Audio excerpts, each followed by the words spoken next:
നമസ്കാരം. വചന സമീക്ഷയുടെ പുതിയൊരു അധ്യായത്തിലേക്ക് എല്ലാ പ്രേക്ഷകർക്കും സ്വാഗതം. ഇന്നത്തെ വിചിന്തനത്തിനായുള്ള തിരുവചന ഭാഗം സദൃശവാക്യങ്ങൾ 6-ാം അധ്യായം 20-ാം വാക്യം.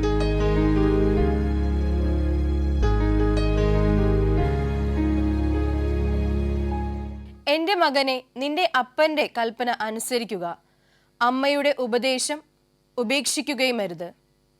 പ്രിയമുള്ളവരെ, നമുക്കൊക്കെയും നമ്മുടെ ജീവിതത്തിൽ ഏറ്റവും പ്രിയപ്പെട്ടവരാണ് നമ്മുടെ മാതാപിതാക്കൾ. ദൈവം ദാനമായി നൽകിയ നമ്മുടെ പ്രിയപ്പെട്ട അപ്പനും അമ്മയും.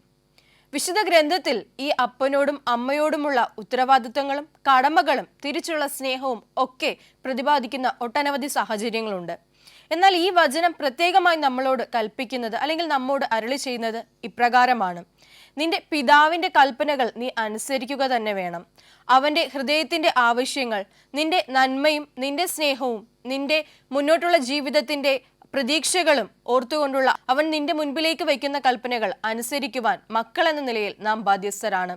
പിന്നെയോ, നിന്റെ പിതാവിന്റെ കൽപ്പനകൾ അനുസരിക്കുന്നതിനോടൊപ്പം നിന്റെ അമ്മയുടെ ഉപദേശങ്ങൾ കൂടി നീ ഉപേക്ഷിക്കാതിരിക്കുവാൻ ശ്രദ്ധിക്കുക.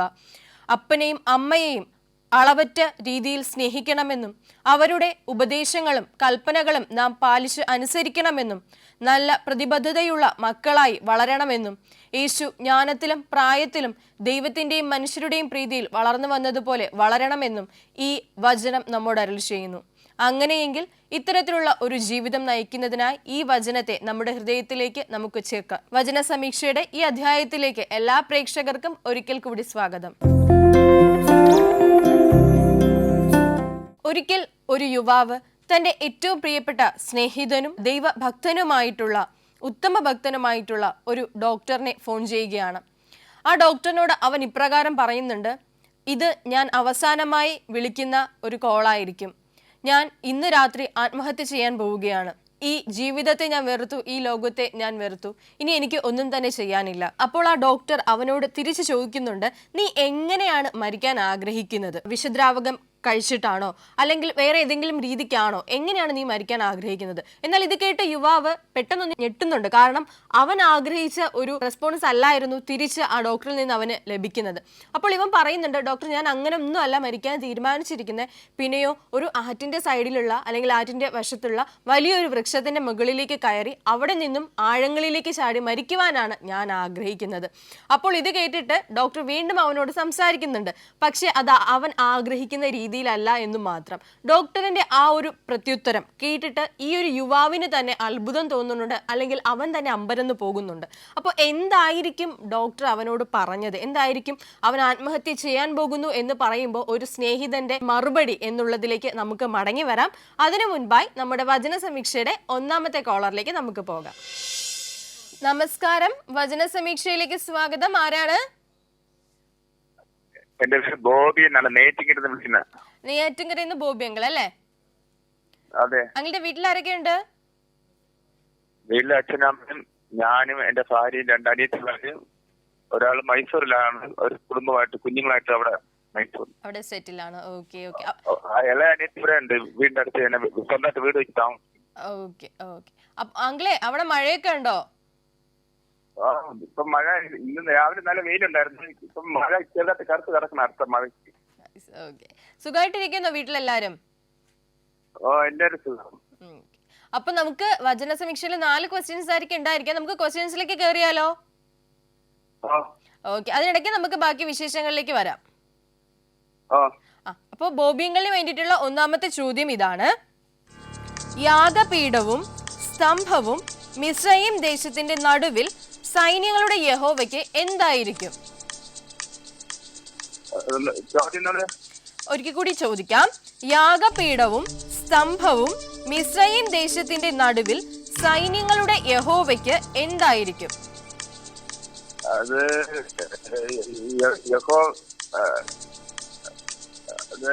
മിസ്രയീമ്യർക്ക് യഹോവയെ അറിഞ്ഞ് യാഗവും വഴിപാടും കഴിച്ച് യഹോവയുടെ നേർച്ച നൽകിയ അതിന് നിവർത്തിക്കുകയും ചെയ്യും. അങ്കിളെ, അതൊന്ന് ക്വസ്റ്റ്യൻ ഒന്ന് ശ്രദ്ധിച്ച് കേൾക്കാവോ? അതായത് ആ യാഗപീഠവും സ്തംഭവും മിസ്രയീം ദേശത്തിന്റെ നടുവിൽ സൈന്യങ്ങളുടെ യഹോവയ്ക്ക് എന്തായിരിക്കും? അത് യഹോവയ്ക്ക് ഒരു അടയാളവും ഒരു സാക്ഷിയായിരിക്കും.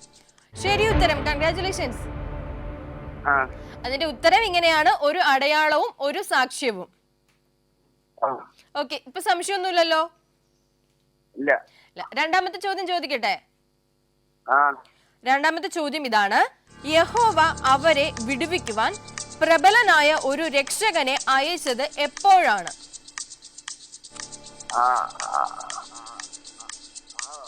പീഡകന്മാർ നിമിത്തം അവർ യഹോവയെ നിലവിളിക്കും, അവൻ അവർക്ക് ഒരു രക്ഷകൻ അയക്കും, അവൻ പൊരുത് അവരെ രക്ഷിക്കും. ശരി ഉത്തരം, കൺഗ്രാറ്റുലേഷൻസ്. ഉത്തരം ഇതാണ്: പീഡകന്മാർ നിമിത്തം അവർ യഹോവയോട് നിലവിളിച്ചപ്പോൾ. അപ്പൊ ശരിയായി, രണ്ടുത്തരം ശരിയായപ്പോ സന്തോഷായില്ലേ? ഓക്കെ, അങ്ങളെ പാട്ട് പാടാൻ ഇഷ്ടമാണോ? പാട്ടൊക്കെ പാടാം. എന്നാ ഒരു പാട്ട് പാടാവോ? ഓക്കെ, പാടിക്കോളൂ. എൻ ജീവനാഥനാം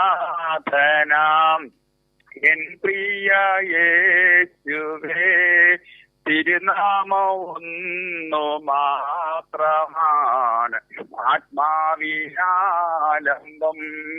തിരുനാമം ഒന്ന് മാത്രമാണ് ആത്മാവിനാലംബം.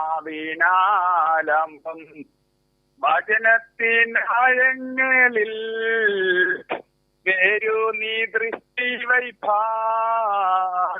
വചനത്തിനാഴങ്ങളിൽ വേരു നീ ദൃഷ്ടി വൈഭാൻ. നിലവാട തരുവായി സഹജർക്കു താങ്ങ തണലായി സൗര്യവുമായി തത്സമയെ പനർമേഘ പരനെ തിരുക്കരത്താലെന്നെ വെടിപ്പാച്ചെത്തി ഒരുക്കി ദിനവും തവഹിതം പോലാത്മഫലത്താലെന്നെ നിറയ്ക്ക. എൻ ജീവനാഥനാ എൻ പ്രിയ യേശുവേ, തിരുനാമം ഒന്നു മാത്രമാണ് ആത്മാവിനാലംബം. തിരുനാമം ഒന്നു മാത്രമാണ് ആത്മാവിനാലംബം. ഹലോ ഹലോ അങ്കിളെ, നന്നായിട്ട് പാടിയിട്ടുണ്ട് കേട്ടോ. പാട്ട് മാരാമൻ കണക്ഷനിലെ പാട്ടാണ്. മാരാമൻ കണക്ഷനിലുള്ള പാട്ടാണ്. ഓ നൈസ് നൈസ്. അങ്കിള് പാടാറുണ്ടല്ലേ? എപ്പോഴും പാടും പ്രോഗ്രാമിനൊക്കെ. അത് വലിയൊരു അനുഗ്രഹമാണ് ദൈവത്തിന്. നന്നായിട്ട് പാടി കേട്ടോ. അത് അത്രയും ഒരുപാട് ലിറിക്സും ഒക്കെ പാടി പെട്ടെന്നാണെങ്കിലും. ഇത് സ്പീഡിലുള്ള പാട്ടാണ്. സന്തോഷമായി അത് കേട്ടപ്പോ. നമുക്ക് എന്തായാലും ചോദ്യത്തിലേക്ക് മടങ്ങി വന്നാലോ? മൂന്നാമത്തെ ചോദ്യം ഇതാണ്: യഹോവ മിസ്രയീമിന് തന്നെ വെളിപ്പെടുത്തുകയും മിസ്രയീമ്യർ അന്ന് യഹോവയെ അറിയുകയും ചെയ്യുമ്പോൾ മിസ്രയീമ്യർ യഹോവയ്ക്കായി എന്തു ചെയ്യും? യാഗവും വഴിപാടും കഴിക്കും. യഹോവയ്ക്ക് ഒരു നേരത്തെ നിവർത്തിക്കുകയും ചെയ്യും. ശരി ഉത്തരം, കൺഗ്രാറ്റുലേഷൻസ്. അത് വളരെ ശരി ഉത്തരമാണ്. ഉത്തരം ഇതാണ്: അവർ യാഗവും വഴിപാടും അർപ്പിക്കും, യഹോവയ്ക്ക് ഒരു നേർച്ച നേരുകയും അത് നിവർത്തിക്കുകയും ചെയ്യും. പിന്നെ 22-ാം വാക്യം എന്ന് പറഞ്ഞാൽ ഞാൻ ദൈവത്തോട് ഏറ്റവും പ്രാർത്ഥിക്കുന്ന വചനമാണ്. ഓ, ഏറ്റു പ്രാർത്ഥിക്കുന്ന വചനമായിട്ട് കുറച്ചും കൂടി അറിയായിരിക്കും അല്ലേ അത്? 22-ാം വാക്യം. അപ്പൊ നമുക്ക് എന്തായാലും ലാസ്റ്റ് ക്വസ്റ്റ്യനിലേക്ക് പോകാം. ചോദ്യം ഇതാണ്: യഹോവ അടിക്കുകയും സൗഖ്യമാക്കുകയും ചെയ്യുന്നത് ആരെയാണ്? അതിൽ സംശയമൊന്നുമില്ല. ഞാൻ ദൈവത്തോട് പ്രാർത്ഥിക്കുന്ന വചനമാണ്. അതുകൊണ്ടാണ് ഒരു ഡൗട്ടും ഇല്ല. അതുകൊണ്ട് ശരി. എന്തായാലും ആ പ്രാർത്ഥന എന്താ പറയാ, ഒരു മുന്നോടിയായിട്ട് ദൈവം സഹായിച്ച ഒരു വചനം കൂടെ ആയിരിക്കും ഇതിന് ശരി ഉത്തരം പറയാൻ. ഓക്കെ, അത് വലിയൊരു സാക്ഷ്യമായിരിക്കട്ടെ. കേൾക്കുന്നവർക്കും ആ ഒരു എന്താ പറയാ, ആ ഒരു സ്പിരിറ്റ് കിട്ടട്ടെ. അപ്പൊ എന്തായാലും ശരി ഉത്തരമാണ്. കൺഗ്രാറ്റുലേഷൻസ്. ഉത്തരം ഇതാണ്: മിസ്രയീമിനെ.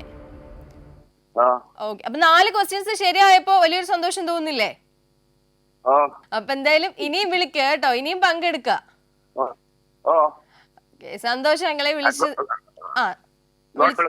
Okay, thank U. നെയ്യാറ്റിൻകരയിൽ നിന്നുള്ള ബോബി അങ്കിളായിരുന്നു നമ്മളോടൊപ്പം കോളിൽ ഉണ്ടായിരുന്നത്. വളരെ പോസിറ്റീവ് ആയിട്ടുള്ള ഒരു മനുഷ്യൻ ഏറ്റവും നല്ല രീതിക്ക് തന്നെ നമ്മുടെ ഒരു വചന സമീക്ഷയിൽ പങ്കെടുത്തു. അപ്പോൾ അങ്കിളിനും കുടുംബത്തിനും ഒക്കെ വേണ്ടിയിട്ട് നമുക്ക് പ്രാർത്ഥിക്കാം. നമുക്ക് നമ്മുടെ കഥയിലേക്ക് മടങ്ങി വരാം. നമ്മൾ പറഞ്ഞു ആ യുവാവ് പ്രതീക്ഷിച്ചതുപോലെ അല്ല ഒരു ഉത്തരം ആ ഒരു സ്നേഹിതനും ദൈവഭക്തനും അതുപോലെ തന്നെ ഡോക്ടറുമായിട്ടുള്ള ആ ഒരു ആള് നൽകിയത്.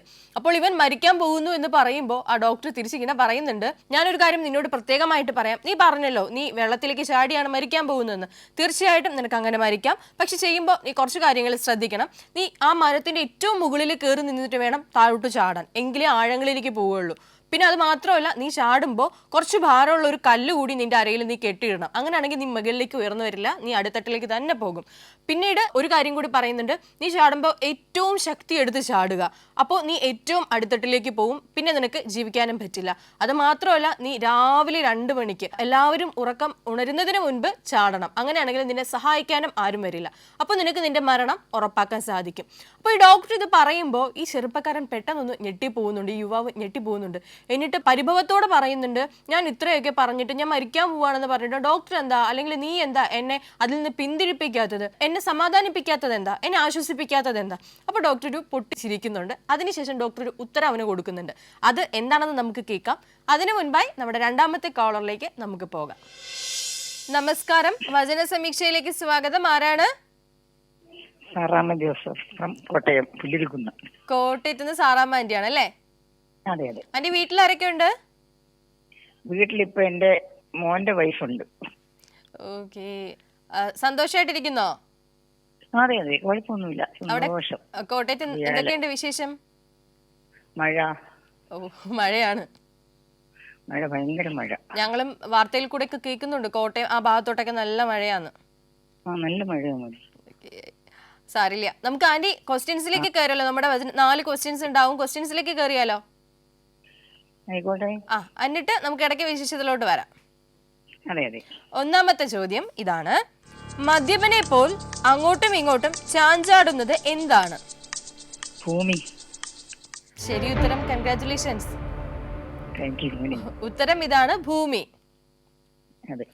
രണ്ടാമത്തെ ചോദ്യം, എന്തുകൊണ്ടാണ് ഭൂമിക്ക് ഇങ്ങനെ ഒരവസ്ഥ വന്നത്? അതിന്റെ മേലെ നമ്മുടെ അകൃത്യം ഭാരമായതുകൊണ്ട്. ശരി ഉത്തരം, കൺഗ്രാറ്റുലേഷൻസ്. ഉത്തരം ഇതാണ്, അതിന്റെ അകൃത്യം അതിന്മേൽ ഭാരമായിരുന്നതിനാൽ. 2 ക്വസ്റ്റ്യൻസ് സിമ്പിൾ ആയിട്ട് തോന്നുന്നുണ്ടോ? എന്തോ? 2 ക്വസ്റ്റ്യൻസ് സിമ്പിൾ ആയിട്ട് തോന്നിയോ? സിമ്പിൾ ആയിട്ട് നമ്മളെപ്പോഴും കേൾക്കുന്നതല്ലേ. ഓക്കെ, സിമ്പിൾ ആയിരുന്നു. ഓക്കെ ആന്റി, പിന്നെ ആന്റിക്ക് എന്താ പാട്ട് പാടാൻ ഇഷ്ടമാണോ, അതോ വചനം പറയാനാണോ, അതോ ബൈബിളുമായിട്ട് ബന്ധപ്പെട്ട് എന്ത് ചെയ്യാനാ ഇഷ്ടം? താല്പര്യം ഇതില? എല്ലാം ചെയ്യാൻ ഇഷ്ടമാണ്. ഇപ്പൊ ഞാന് കൂരലിൽ താഴ്വരയിൽ കൂടി നടന്നാലും ഞാനൊരു അനർത്ഥവും ഭയപ്പെടുകയല്ല, നീ എന്നോട് കൂടെ ഇരിക്കുന്നുവല്ലോ, നിന്റെ വടിയും കോലും എന്നെ ആശ്വസിപ്പിക്കുന്നു. സങ്കീർത്തനം 23:4 ദാവീദ് നമ്മളോട് പറയുന്നു. ആ കൂരലിൽ താഴ്വരയെ കൂടി പറയാനാണ് എനിക്കൊരു താല്പര്യം. പറഞ്ഞോളൂ. പല താഴ്വരകള് നമുക്ക് വേദപുസ്തകത്തിൽ കാണാൻ പറ്റുന്നുണ്ട്. അതിലൊരു താഴ്വരയാണ് ഈ കൂരലിന്റെ താഴ്വര എന്ന് പറയുന്നത്. അത് ഉണ്ടാകാത്ത ആ ഒരു താഴ്വരയിൽ കൂടെ കടന്നു പോകാത്ത ഒരു വ്യക്തിയും കാണുകയല്ല ജീവിതത്തില്. എന്നാല് കൂരൽ താഴ്വരയിൽ കൂടെ നടന്നാലും അവന്റെ വടിയും കോലും നമ്മളെ ആശ്വസിപ്പിക്കുന്ന ദാവീദ് പറയുക മാത്രമല്ല, നമ്മുടെ ജീവിതത്തില് എസ്പെഷ്യലി എന്റെ ജീവിതത്തില് പലപ്പോഴും അനുഭവിച്ചിട്ടുള്ളതാണ് ഈ വടിയും കോലും. നമ്മളെ വടി കൊണ്ട് ചെറുതായി ശിക്ഷിക്കുകയും കോലുകൊണ്ട് നമ്മളെ നേർവഴിയിലേക്ക് നടത്തുകയും ബാലശിക്ഷ തന്ന് നമ്മളെ നേർവഴിയിലാക്കുന്ന ഒരു ഇടയന്റെ ചിത്രം നമ്മളിത് കാണുന്നുണ്ട്. ഈ കൂരൽ താഴ്വരയിൽ നമ്മൾ വിടുമ്പോൾ നമുക്ക് മുൻപിലായി കാണുന്ന ഒരു ഇടയന്, അത് നമ്മുടെ വാഴ്ത്തപ്പെട്ട കർത്താവ് തന്നെയാണ്, വചനം തന്നെയാണ്. ഈ വചനം നമുക്ക് വളരെ ജീവിതത്തില് എപ്പോഴും ആശ്രയിക്കാവുന്ന, ഏത് ഘട്ടത്തിലും, പ്രത്യേകിച്ച് നമ്മൾ ഈ കൂരലിന്റെ അവസ്ഥയെ കൊടുക്കുകയും കടന്നു പോകുമ്പോൾ നമുക്ക് ആശ്രയിപ്പാൻ ഈ ലോകത്തില് ഒരേ ഒരു ഹോൾഡേ ഉള്ളൂ, നമ്മുടെ കർത്താവിന്റെ വചനം. പ്രത്യേകിച്ച് സങ്കീർത്തനങ്ങള് ദാവീദ് എഴുതിയെങ്കിലും അതിന്റെ നന്മയും ആശ്വാസവും അനുഭവിക്കുന്നതെന്ന് നമ്മളിൽ ഓരോരുത്തരുമാണ്. അതാണ് എനിക്ക് പറയാനുള്ളത്. വളരെ മനോഹരമായിട്ട് എന്താ പറയാ, ഈ ബൈബിളിന്റെ വാക്യങ്ങളുടെ തന്നെ വ്യാഖ്യാനം അത് വ്യാഖ്യാനം ചെയ്യുക എന്നുള്ളത് അത്രത്തോളം ബൈബിൾ വായിച്ച് അതിൻ്റെ അർത്ഥം അറിഞ്ഞ് അത് സ്വന്തം ജീവിതത്തിലേക്ക് അതിനെ അടുപ്പിച്ചവർക്ക് മാത്രമേ അത് പറ്റുള്ളൂ. അപ്പോൾ സ്വാഭാവികമായിട്ടും എനിക്ക് തോന്നുന്നു ആന്റിയും അങ്ങനെ ആയിരിക്കും, ബൈബിൾ വചനങ്ങളെ ജീവിതമായിട്ട് കണക്ട് ചെയ്യുന്നത് അതുകൊണ്ടായിരിക്കും. അതെ, എന്റെ ജീവിതത്തിലെ ഒരുപാട് കൂരലിന്റെ താഴ്വരകൾ കടന്നുപോയി ഞാൻ. എന്നാൽ ആശ്രയിപ്പാൻ ഒരിടം എന്റെ കർത്താവ് മാത്രം. ഇപ്പം വരെ, ഈ നിമിഷം വരെ എന്നെ കൊണ്ടുവന്നു. വലിയൊരു സാക്ഷിയാ കേട്ടോ, വലിയൊരു സാക്ഷിയാ. എന്താ പറയാ, അടിപൊളി സാക്ഷി. അങ്ങനെയൊക്കെ നമുക്ക് പറയാൻ പറ്റില്ല, എല്ലാ തലമുറയ്ക്കും കേൾക്കാൻ പറ്റുന്ന. അതായത് എന്താ പറയാ, ദൈവത്തിനോട് അത്രയും ചേർന്ന് നിൽക്കാൻ ദൈവമാണ്, തമ്പുരാനാണ് ഏറ്റവും വലുത് എന്നുള്ള ഒരു വലിയ സാക്ഷി ആന്റി നൽകിയ കേട്ടോ. മറ്റൊന്നുമില്ല മോനെ, ഇപ്പം വരെ പറയാൻ, ഈ നിമിഷം വരെ എന്റെ ജീവിതത്തിൽ എനിക്ക് ആശ്രയിപ്പാനും മുന്നോട്ട് പ്രത്യാശിക്കാനും ആ ഒരൊറ്റ വാക്ക് മാത്രമേ ഉള്ളൂ, എന്റെ കർത്താവ്. ഇനിയും അങ്ങനെ തന്നെ ആവട്ടെ ആന്റി, പ്രാർത്ഥിക്കാം.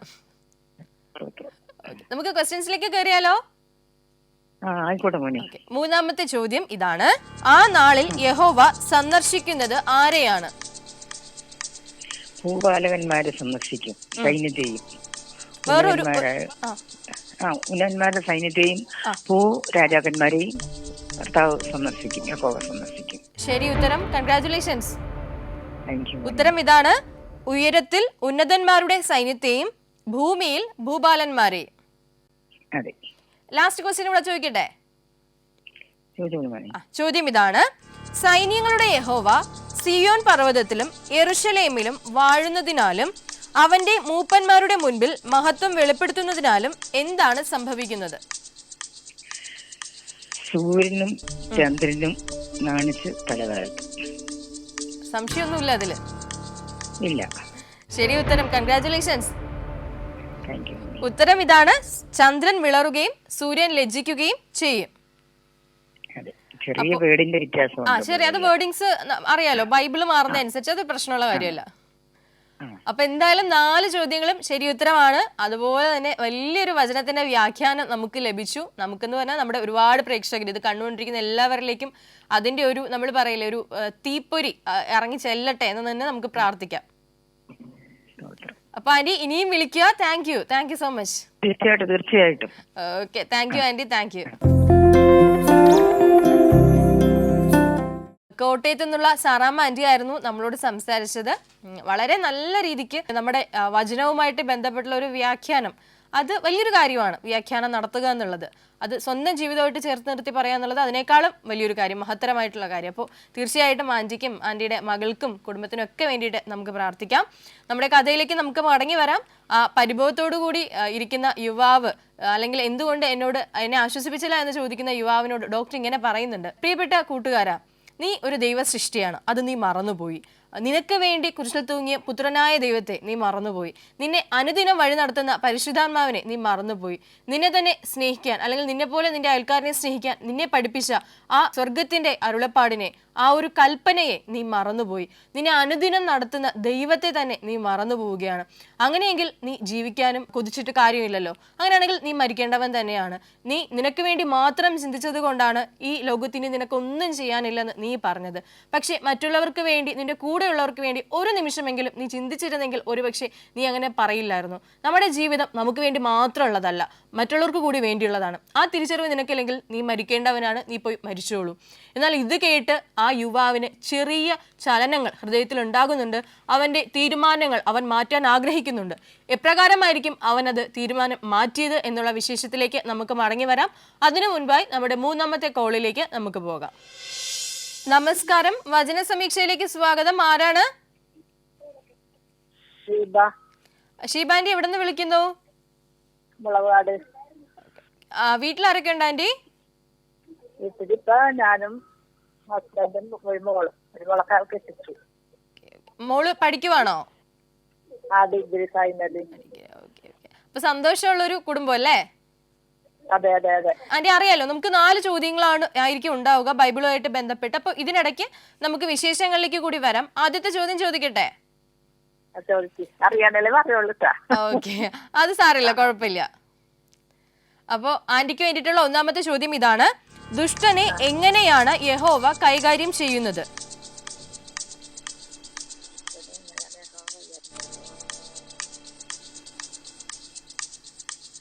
ക്വസ്റ്റ്യൻ ക്ലിയർ ആയല്ലോ ആന്റി? എന്തോ ക്വസ്റ്റ്യൻ ക്ലിയർ അല്ലേ? ആ ദുഷ്ടനെ എങ്ങനെയാണ് കർത്താവ് കൈകാര്യം ചെയ്യുന്നത്? അതെ, പറഞ്ഞോളൂ. അഹങ്കാരം കൊണ്ട് ഇതാകുന്നവരെ കർത്താവ് താഴെയിട്ട് പൊടിയാക്കി കളയും അല്ലേ? ശരി ഉത്തരം. കൺഗ്രാറ്റുലേഷൻസ്. ആ ആ ആ ആ. ഉത്തരം ഇതാണ്. യഹോവ അവന്റെ അഹങ്കാരവും കരവിരുതും താഴ്ത്തി കളയും. അഹങ്കാരം കരവിരുതും താഴ്ത്തിക്കും, സാമർത്ഥ്യം ഒന്നുവരെ നശിപ്പിക്കും. അതെ, ശരി ഉത്തരം പറഞ്ഞപ്പോ സന്തോഷമായില്ലേ? അതെ അതെ. ഓക്കെ, അപ്പൊ നമുക്ക് രണ്ടാമത്തെ ചോദ്യത്തിലേക്ക് പോയാലോ? അതെ. ചോദ്യം ഇതാണ്. ആ നാളിൽ അവർ പാട്ട് പാടുന്നത് എവിടെയാണ്?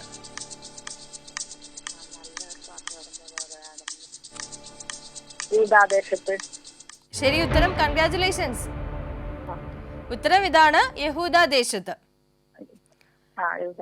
നമ്മുടെ ബൈബിളിലെ വേർഡിങ്സ് മാറുന്നതാണ്. ബൈബിള് മാറുന്ന അനുസരിച്ച്. അപ്പൊ യൂദ ശരി ഉത്തരം തന്നെയാണ്. ആന്റിക്ക് ബൈബിളിൽ ഏറ്റവും ഇഷ്ടപ്പെട്ട ഒരു കഥാപാത്രം ആരാ? കഥാപാത്രം